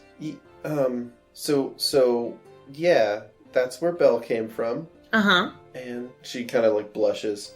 Time went on, and Belle's real strong, and Yep. And yeah. Oh, are you two... She smiles. Aww. Soul looks at their hand for a ring. You don't see a ring. Aw. Well, I'm glad you have each other. She nods. We get some odd looks from folks in town, but for the most part they leave us alone. Probably because Belle could break them in half. As she should. That's adorable. Really good. But it's just sort of worked out, you know. The two, she kind of laughs, you know, the two half-breeds. Mm-hmm.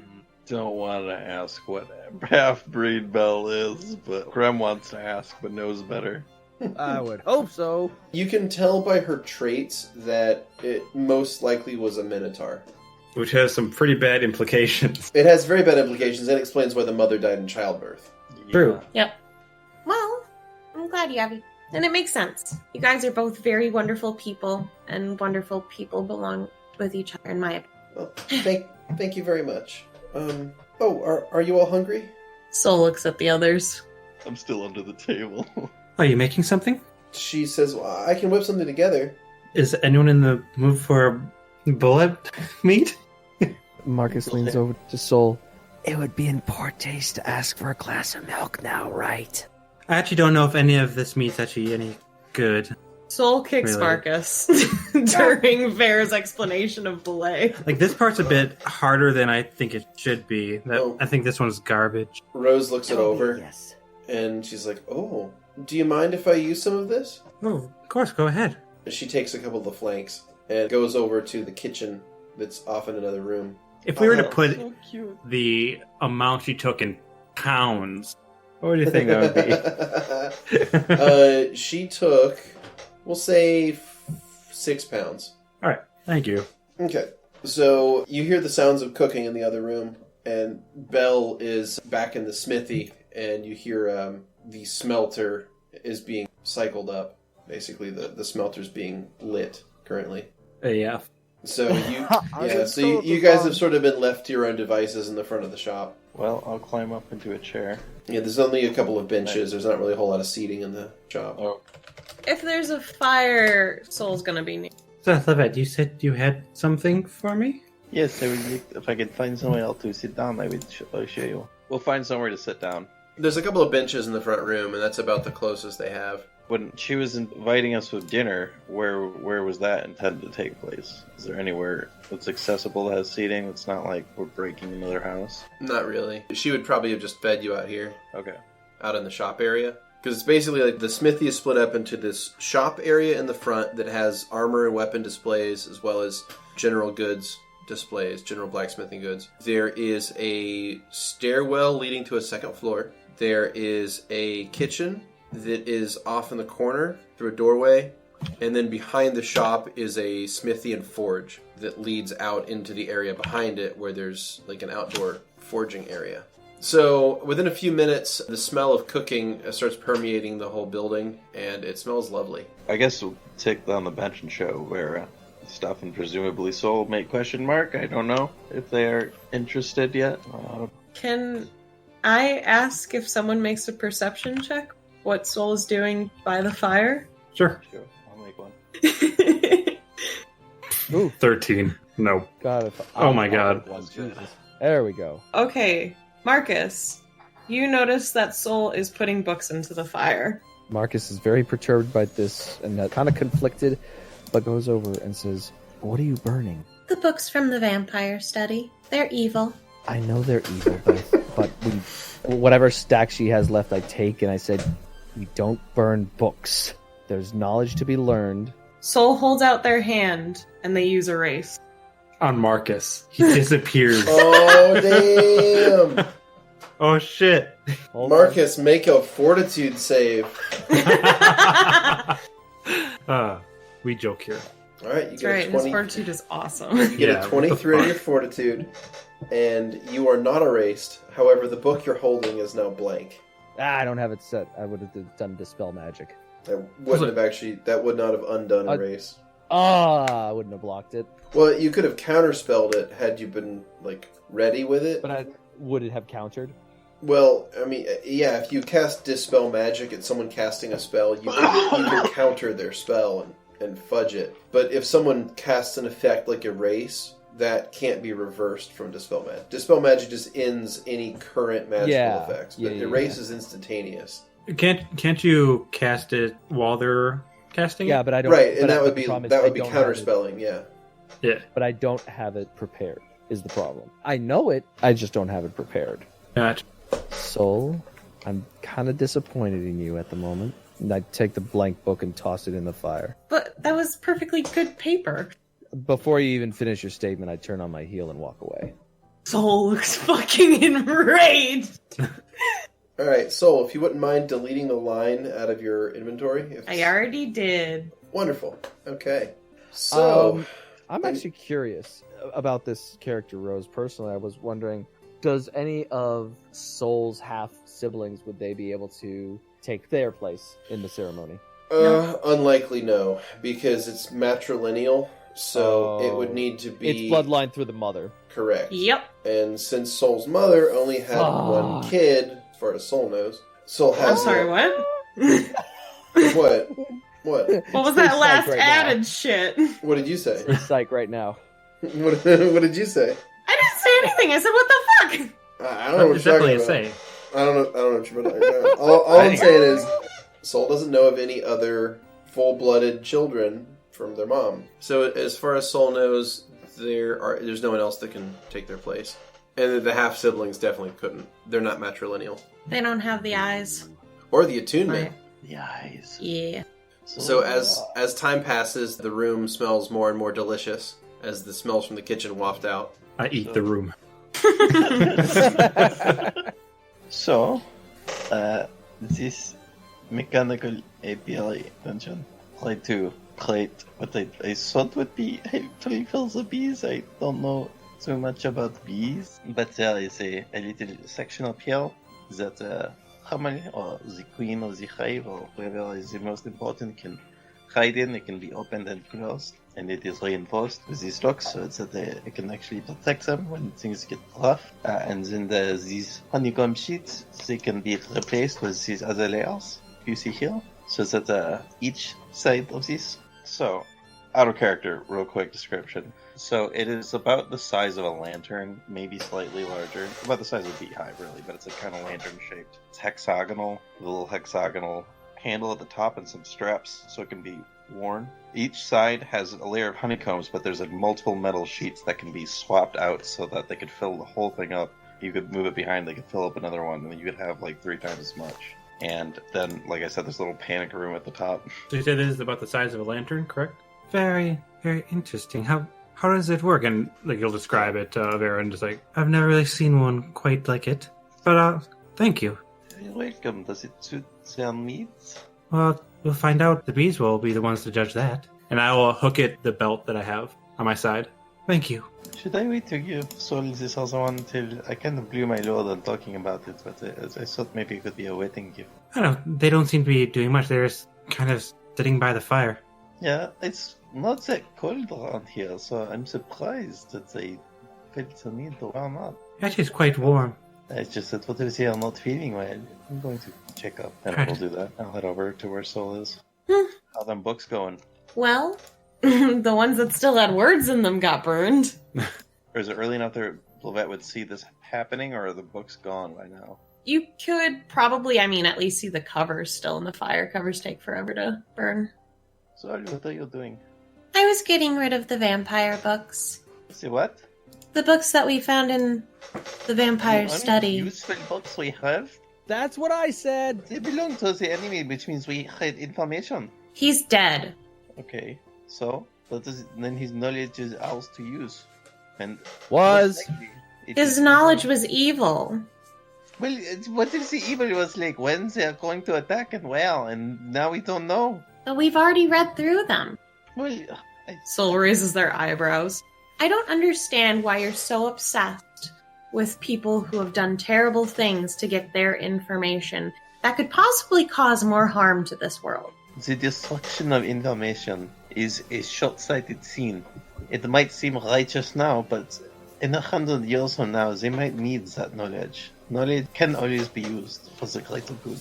The language itself doesn't even belong in this world. I'm gonna check my pockets for my obsession log. Still there, Beardy? It's still there. Yeah, no one stole your obsession log. Sorry. Can't even look at you, Soul. Can't even look at you. Why don't you go bang Lovette and shut up? What the What? fuck? Nothing. Sorry. Oh, wow. I'm assuming Soul said that out loud? Oh, yeah. Okay. What? Markus looks eyes right at Soul. We are guests at other people's house. We will talk about this later. Soul You will looks behave. relieved at Lovette's reaction. Well, the pack empathy is not even going on anymore, so she's just back to being salty as hell. I don't know what has gotten into you, but we will talk about this later. We are currently guests at other people's house. Yeah, Control my sister. yourself. Control yourself. You're guests in my family house. How quickly that became a thing. Lady, so you're gonna pull that card? Markus likes Soul far too much to fall down this rabbit hole. Let us end this right now. and Yeah, not I'm say done burning the anything. books, so I'm good. Soul stands up and, dusts off their pants. Vera's just watching this from afar. There's like a stem hang out from their mouth. What? You are displacing your hatred for your father onto us. Don't. We are your friends. I don't know if that's so. I love my daddy. Keep telling yourself that. Okay, what, Markus? What has gotten into you lately? You just keep changing all of a sudden. What? Okay, what, son? Okay, I mean, he's going to change a lot because, you talk without. I don't care. This is not my business. Fine, we can talk later, after dinner, okay? Almost as if Hello? on cue, out from the kitchen steps Rose holding a large platter of food, which she walks in, says, "Dinner's ready," and sets it down on the main shop counter. It is multiple portions of what looks like grilled bread with Bulette steaks inside. So she has essentially made Bulette burgers. How did you make I this? imagine that everybody just turns to her angrily. What? I think we're all very, very, very hungry. I Yeah. think that's the problem. Unfortunately for Markus. At least it'll taste good. That's true. You know what? That's true. It tastes delicious. Rose, how did you make this? This all looks so amazing. I don't even know how to do omelets. She kind of laughs and says that she's been studying cooking for many years. Oh. It's one of her favorite pastimes. She says she doesn't normally get to cook with meat all that often, though. This was a rare treat for her. You and Kelly should whip something up together. You're both fantastic at this. Karis just laughs it off and says that she only learned to cook because it was sort of a necessity. She doesn't really have much passion for it. Do you not enjoy eating? Do you not like my food? Your food is You're the only one that Edible. told me that Vera likes everything that Soul likes. Vera has no standard. Exactly! So the Bulette burgers came out tender and juicy and wonderful.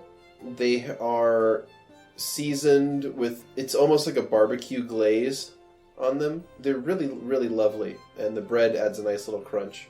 Did you just say these are burgers? Uh-huh. What? Yeah, she made Bulette burgers. And Fucking they're The fantastic. bourgeoisie. and they're spectacular. The burger class, you know? Yeah. And they're spectacular. She says that she doesn't normally get to cook with meat, though, because Belle doesn't eat it. Ah, she's a vegetarian then. She nods. She's just never really had a taste for the stuff. Makes sense. I What? don't know. There's not a lot of meat eaters from where I'm from. It's just kind of normal, I guess. In my opinion. No, but Is Belle that not isn't- normal? But Belle isn't half-elf. But isn't most people Like, this is actually a thing where it's just going over Soul's head. Me, So I most people can't get enough of the stuff. She's pretty built for, not going off of any protein. Plants have plenty of proteins in them, actually. Oh, really? Oh, tell me more. Yes, actually, most of our peasants wouldn't probably exist if it wasn't for the fact that there was a good distribution of proteins in many of our plants. As you can see, for some reason. That is just staring off into space, nodding. Mm-hmm. Mm-hmm. If I had a book about it currently, the things I could show you of how many things we could eat. Oh, I think there are a couple in the furnace you could use. Oh! Does Markus do that at the table? I was just Absolutely. excited about these burgers. They're delicious. They're fantastic. Well, thank you very much. They are delicious. It's really not that difficult of a recipe, but thank you for enjoying it all the same. They're amazing. She goes back in the kitchen and comes back out a moment later with a large bowl and hands it to Belle. Belle kind of smiles and gives Rose a little pat on top of the head. Sits in a corner and starts eating it. The bowl? I was tired of... What was in the bowl? But yeah. Okay. All I heard was a bowl, and I'm thinking, okay, maybe it's like a veggie bowl? I don't know. Do you want to eat with us, Belle? She kind of looks at you confused. Like, you're all in the same room. Isn't she already eating with us? She went off to a corner. She stands up and takes a few steps closer to you. Stands there holding the bowl and keeps eating out of it. So she was a little far away. So now she's standing closer to you all eating. She doesn't want to sit down with us? There's only a couple of benches in the room, and they're not really arranged around a table or anything. So this is not a place designed to handle a lot of guests. Gotcha. Soul will sit on the ground so that Belle can have a chair. I'm fine to stand, really, please. Well, okay. I just wanted to make sure everyone was included in our little dinner. It's fine. Soul probably only eats half the burger, and in the meantime, they'll play some music for everyone while they're eating. Rose will sing along. If it's a song. Yay! If it's a song that she knows, which she knows some of them, but not all of them. If Soul gets up to perform the music, then when they're not looking, Lovette's gonna snag a bit of the remaining burger and feed it to Zero. Soul's probably just stayed on the ground, but is playing. Okay then. Don't want this to go to waste, and this dog will love it. So Belle kind of sits down near the group. You get a look in the bowl, and it seems to be like a mix of, almost like a trail mix. So it's mostly like nut and grains. Huh. And she's just eating it dry. She kind of asks, so, what do you all do? Well, how do you put it gently? We just kind of go around helping people, I guess. Well, we try to help. I don't know if we take care of problems. Yeah, we help people. Sometimes people have problems. I lean over to Lovette. You just described a mercenary. Okay, I guess that's too loud for it. I mean, we are many times compensated. That's true. Mercenary sounds about right. Adventures, guess you could call it. I feel like when we first started traveling, I would have labeled myself as a thrill seeker, but not so much anymore. No? No, I really want to end this all. Wait, what? So, it's okay, you have friends. I meant with the guy that we have issues with. Oh, Biff? I wish. I haven't seen him in forever, so... Oh, man. When he married me, though, that was kind of annoying and yet oddly endearing. But I still hate him. Oh, you're married? Rose will Yeah. keep up. And Yeah, you hate your husband? What? You said you don't like the guy that married you. Yes, the one who did the ceremony. Oh. Well, who's your husband, then? His name's Grow. He's from my village. He was, kind of from the streets where I grew up. And I kind of pretended not to be me. And we ended up being pretty close friends because of that. Just being around each other, playing and stuff. I kind of ran away from my home life for a while, but recently we kind of got back together and became close again, and then we got married. Oh, well, that sounds really nice. Yeah. So Belle will peep up again. So, what do each of you do? I guess I get it. You're adventurers. What do you mean? I play music. She nods. What about the rest of you? I'm the High Druid for Mellifera the Lesser. I go around, I try to find people who are capable of her cause, who would benefit from worshipping her. She nods. I help some. Still helps. Come on, Vera. You're very charming. Be nicer to yourself. You're quite the lady. Vera furrows her brow. What? Sorry. Never mind. Anyways. I'm I'm just kind of klutzy big guy. I just tag along. I look at Markus. Well, I believe I'm a cleric of the goddess Eden, and I make sure these ingrates don't die. I'm complicated. The half-minotaur looks over to her half-elf girlfriend, and then back at you. Yep. Like, okay. See, Sure. this one I get. Karis? She's sort of like partially comatose from the vast amount of food she just ate. Aww. She's Well, like that's cute. she's like sitting comfortably up against the wall, like she's sitting against the wall, kind of like leaning back with her eyes closed, one hand on her stomach, and she says that she's never had food quite like that. That's Did you have to adorable. pop a buckle? Maybe. Get the stretchy pants. I mostly hang around these people because they saved my life a couple times, and they said they would help me learn about what I need to learn. It's difficult to explain, but they're the closest thing I have to a family, so... That's because we are your family, silly. She smiles, closes her eyes, and leans it back against the wall. And that's the story of us. Well, you're a strange group, but I wish you luck. Thank you. She stands up, sets the bowl on the counter. Says, don't have much in the way of bedding, but it's warm near the furnaces in the back. It's especially warm next to the fans now. I got that. Alright, that's about what that deserved. What is the temperature at night here, anyways? It's probably pretty chilly out. Okay, so during the day it was 90, but... Mm-hmm. And it was also a different area you were in. Okay. It's possible that area has some sort of oddity about it. Okay. So, what would 40s being chilly, or are we at the, 20s to 10s? It's probably between 20 and 30 out, currently. Okay, so below freezing. Yeah, it's below freezing outside.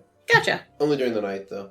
Okay. During the day, it's probably in the 40s, so it's just a 20-degree swing overnight. But anyway, she says it's warm near the forges, and if you need anything, let her know. But she's going to go to bed. Nighty-night. She walks up the stairs. Rose is still sitting there, sitting with the group. Rose, do you know what the fastest route to get to a port city is from here? Oh, sure. 1 second. She walks over to behind the counter and starts rustling through some things. She sets down a map of Parthenae in front of you. And she says, well, we're here in Tulay. She points to where it is on the map. Well, the fastest way to get there would be to go southeast on the road and get to Clisson. And then from there, take that northeast to Aulnay. And then from there, go north to Chalon-sur-Mer. That will get you to the port. And from there you can... Well, you're going to Daraham, right? Yes. Yeah. You're not really going to be able to charter a boat to that. Parthenae and Daraham aren't really friendly to each other, so we don't really have trade with them. So you can't exactly charter a boat to go there. I'm not sure how you're going to get there, but you can find a boat there. I mean, I'm not sure what you can do with one, but I don't know of any shipping or travel that goes there very often. Ooh, do we have to buy our own boat, I wonder? Maybe. Pretty fucking dope. Will that be the name of the boat? Pretty fucking dope. Yeah. It's a working title. It just be careful. I've heard a lot of stories about Daraham. You hear a lot of things like that growing up around here, but I don't know how much of it's true and how much of it's fake, but they don't sound like good people. Well, we know how to handle ourselves. And they're... But what are the stories? Well, I mean, it all starts with their leader, that queen of theirs. She's awful. What has she done?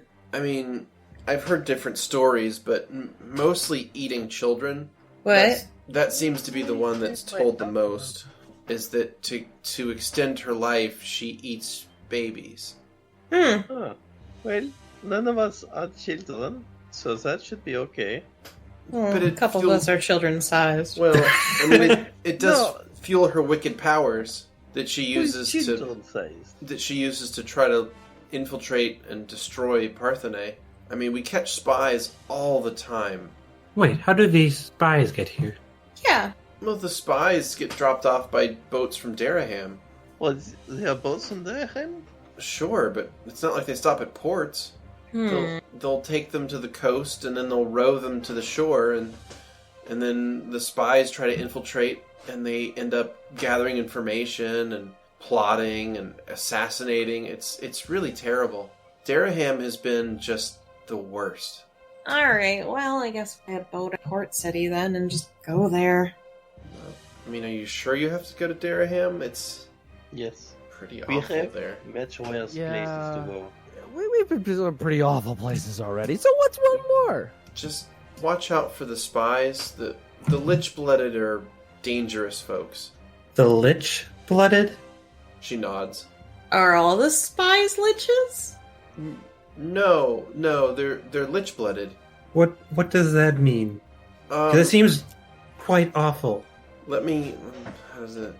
How to say this? Because she's trying to translate into Villish. She's trying to find the words. So, how you say... Fucked up. Given the blood of the queen? Note to self, do not take blood. Yeah, she says that the spies are all known as the lich-blooded. They're people who have drank the blood of the queen to get power. The spies are all dangerous. Does the queen have that would make this possible? I assume that's because she's a lich. Well, I'll look at Karis. Is that how that well? Kara shrugs. I know literally nothing about lichdom. Well, that's not true. I've never met a lich. I've never heard of their blood being used to empower people before, but she thinks about it. It is theoretically possible. Really? Why? What is in his blood? How do liches keep that blood? Well, some of them they have corpse-like exteriors. Some of that corpse-like exterior could be ichor or possibly coagulated blood. She starts thinking about it more deeply. If they could find some way to infuse energy into that coagulated blood and feed it to someone. I mean, if it didn't kill them outright, it's possible. What is that? Some sort of... She goes and starts mumbling and just becomes incomprehensible. I mean, if you're going to channel this energy, and why not use, like, communion crackles? So Rose pipes up. Just, if you go there, just be careful. Those spies, I've only ever heard terrible things. Soul holds out their pinky. I promise. Rose looks at it confused. Does no one do this? Is that what the crisscross applesauce is? Is that the thing? No, crisscross. Oh, that's what it is? No, that's when you sit down and Soul just sits down and does their crisscross applesauce. This is crisscross applesauce. I thought that was called double dutch. You click your finger and they cross their finger and they crisscross. That's a pinky swear. It's a swear? I thought these were polite. Oh. I've never heard of this. No. It's when Soul just kind of takes Rose's hand and just makes them pretty much do a pinky swear. So when you do this, you promise the other person that you will do whatever the promise is, pretty much. But it's more defined. It's more trustworthy. It's more significant because you're holding them. Is it magic? I think I got a spell that could compel them to do There is no compelling. It's just like faith. Well, I am glad I learned about the crisscross applesauce. It's the swearing of the pinkies. Boy, are you making it tough? So let me have you guys come to the official wedding. Oh my god. I mean, I'm still confused. And what is the purpose of throwing the bouquet? What? Is this What? That's the episode? I think I heard something about throwing a bouquet. Throwing a bouquet? Well. Is the bouquet enchanted? Does it confer some sort of power afterwards? I'm going to bed. Good night. We will be safe. I promise, Rose. All right. Well, whatever else happens, it was really good to meet you. It was good to meet you too. She gets up and heads upstairs. Soul grabs her hand real quick. Yes? And then just pulls her into a hug. She returns it. Sweet dreams, little sis. You too. Thanks. Right. She marches herself upstairs, leaving the lot of you alone. So how are we going to get over there? It's my question. Yeah, the only thing I can think of is buying our own boat if they don't even make port there. Or hiring. But then, how do we get back is my other concern. We'd have to boat back. There are no Druid circles in that area, right? No, I would have at least been able to feel it. Okay. And I'm quite new to the ley lines, so I don't really know. Well, if we see one, we'll at least know. That's true. It sure would be helpful, though. Sorry, also let me know when it is a good time to give you your... Whenever is fine. Whenever you're comfortable. Would now be fine? Sure. Okay, well... So it's a slightly larger music box. It's like pentagonal. Each side has a different symbol on the top, and then they also have a word on the side of each side. And if you open up the side, they each have like a hinge at the top corner, and you can open up the side and it will play the song corresponding to the person whose the symbol is for, because there's a symbol for each of us, except for Soul. And it is the songs that Soul wrote for everybody for the solstice. It plays like those in the music box. And there's a key in the top, and if you turn that 4 times, then all of the top opens up and it plays the... I was going to make an original song that Lovette made, but I think that would actually make more sense to be the lullaby that Soul sang to Lovette. Interesting. Okay, cool. The symbols, I wasn't totally 100% sure what to use. Is the apple Markus? That's what I was thinking. I figured that Eden apples, I don't know if that's like a holy thing for them. I was actually like, forbidden fruit, soul-sucking demon? I don't know.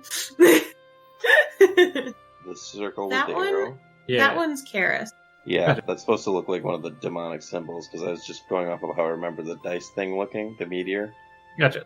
Did you actually put a demonic symbol? Whoops! Yeah, she did. Soul smiles at it. But she says that she has a replacement part for that one. Which she does. That she made as a backup in case this would happen. Way back then. Okay. What does each side say? Did you just cast erase? Each Just side, on that symbol. Uh-huh. they have the thing that they were about. So like how Soul said, like, this song is about belonging, this song is about family. That's just the word on each space. So did Vera get religion? I thought Vera got faith. Okay. Just bees on it. It's just a bee picture instead of a word. And the bee's smiling again. God damn it. Super B, and it's smiling and it says good, but it's spelled wrong. Thank you, Lovette. This is so sweet. You're welcome. Thank you, Lovette. Soul stows it away in their bags. Alright, any other actions? Yeah. Markus, you wanted to talk to me, didn't you? I feel like you're displacing your displeasure for how your fathers acted onto us. My Myself. father's a great person. As evidence with your half-sister, a philanderer. He loves her. Does love normally involve visiting? Well, there aren't always opportunities when you're a diplomat. There are certain places you have to go for the job.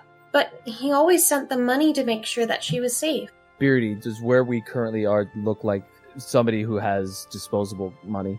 Well, I mean, if what Rose was telling you was true, then she's never really wanted for anything. She's never gotten hungry, according to her own admission. So, like, her and her mom were set up. Now, her mom died a while ago, and she's been living on her own, and now her and Belle live together. The shop seems like it's in good repair, and it's a decent place. So, but they could be just making their own money. It's possible, sure. Okay. Essentially, we can't say for sure, I guess. Well, yeah, you never asked her if she still received a stipend or not. All this tells me is that your father was responsible. Nothing more, nothing less. I don't see any pictures or letters from home saying... Now, this is just the shops. I don't know if it would be appropriate to have it hanging. But it certainly doesn't seem like they're really part of your father's life. So, your... Soul's mouth kind of twitches upward to betray a smile for a second, and then they have like a very flat face. So, I can't imagine the emotions that you're going through at the moment. Or what you went through when you went outside and then came back in. But I know I'd be pissed. It'd just be another thing that I'd have to try to justify. But please, don't take your emotions out on your family. Us. I'm not... I was getting rid of evil symbols. You tried to stop me. This has nothing to do with my dad or my family. What are you talking about? Oh, I was burning the old vampire book. Oh, okay. See? There's books, right? Yeah, with evil symbols in them. Like, There would be in the book burning. I mean, they already destroyed a tree for him. yeah. It's already dead. Information, like Lovette says, cannot be positive nor negative in a lot of instances. We could have used this information. We don't even know what we could have used this information for. It's the potential that it could have been useful in the future for us. And I just don't like to see information being just tossed away. The most information that we could have gotten from it, we got because we gave them to Karis. Yeah. We didn't really understand much of what was in there to begin with. She read through them. Karis is having a meat coma, right? Yeah, she's kind of in a food coma currently. I turn Karis, you... God damn it. What? Even damn it. What? She kind of opens bleary-eyed. What? What's going on? Are we under attack again? They're mad because I burned what was his name? Warren? Warren's Karis old immediately books. shudders. Yeah, I burned his old books because they were blasphemous. What? I mean, there was a lot of information in those books. You already read through it. I mean, yeah, I did. And yeah, I have a photographic memory, but still... Look, they had the evil symbols in there, and it's part of my duty to get rid of them. Alright. I mean, it's not the worst thing ever, because I can recreate them if we really need them again. So it's fine. I'm not saying consult us or anything, but before you destroy anything, just at least not check with us, but just give us the respect of asking. Just letting us know, okay? Give us the opportunity to let our feelings know. I'll think about it. Wow. Sorry, my inner dad just had a bit of a spasm. It felt like a cramp. Okay, give me a second. For out of character, though, Yeah. there's this odd sense of happiness that Soul feels that their dad wasn't in full contact, and it's really terrible. Out of character, that what you just said really kind of just twerked me really hard. Just twerked. Just twerked. It twerked in my face. Twerk? The I'll think about it part, or they were Yes. okay that Rose wasn't actually in contact with it? The I'll think about it. It's so bad. Oh. Could someone explain this to me? Because I'm not understanding. Why that's bad? It's a very I don't give a shit about you kind of thing to say. It's a very Okay. teenager kind of response to Gotcha. a parent who's pouring out his Okay, like. I didn't know if I was missing a pun or something. Alright, never Oh mind. no pun. Just That was very bitchy. Yeah, That was alright, that's fair. very bitchy. Gotcha. Brava. Am I playing a teenager white, guys? Oh God. It takes all of Marcus's diplomacy not to screw And he doesn't on have a a lot of smile. Okay. Actually, although I'm not good at it, Markus is phenomenal at it. Really? I have a +8. Oh, honey. Beach, please. Fuck off then. What's I have yours? a plus 14. Oh, fuck off. Ah, fine. Lovette's Yes, is higher sure. than mine, though. I think she has a Wait, plus what 19 is? or something. Diplomacy? I think you have a plus 19 or something. Okay. Okay. We'll go with that. I just thought it was like really high the last time I saw it. So Yeah, it was. The last time we checked. I did. It was really high. I'm super diplomatic. It's higher than that. Yep. oh, okay. Nods. Sure, yes, that's right. Oh, anyway, the meat is finally getting to Marcus's head. I am going to find some place to sleep. Okay.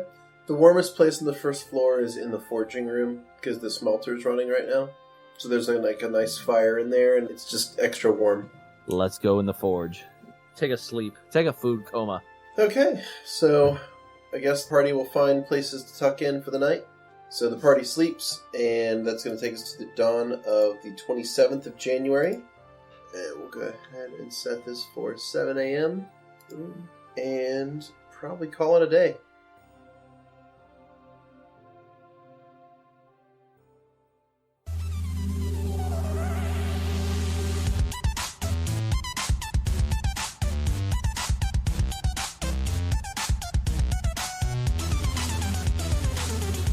Thanks for listening.